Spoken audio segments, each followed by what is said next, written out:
Along with blood test markers, Lauren, there are also non-blood test markers that could be good indicators, right, of metabolic dysfunction. What would they be? hmm So one of the tests that I think is increasingly available and can really help to add information to the picture is the DEXA scan. So this is an extremely low radiation scan that helps you understand what your body composition is. So I think most people, when we think about body, we're thinking about the number on the scale. But that really doesn't tell us that much information about the actual composition within that number.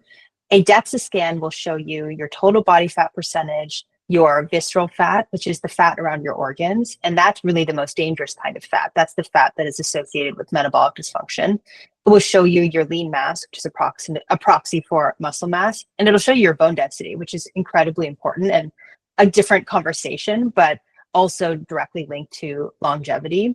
So what you can see from this is how much visceral fat you have, which will tell you a lot about your potential metabolic health. But it also is a really nice way to track your progress over time.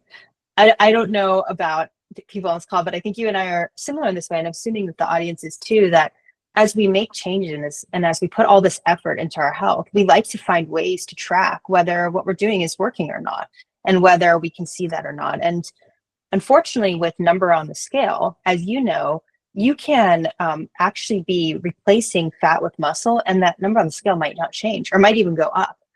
When you do a DEXA scan, you actually can see yourself replacing your fat with muscle, or building your bone density or reducing that visceral fat. And so it's another piece of the picture that I think is helpful. There's some other imaging tests too, like an MRI with fat quantification, but those are much more expensive and much more difficult.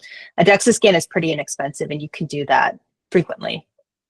Yeah, no, absolutely. In fact, I've found that not only does it give you all these numbers that Lauren mentioned, but also it gives you the distribution across your body of that. So, your muscle mass, in your right arm versus your left leg.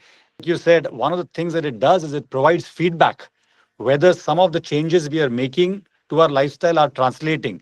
And if you just look at weight, muscle typically weighs more than fat. And so you could actually see an increase in your overall weight. But if that weight distribution is good, I think then that matters more than any single number.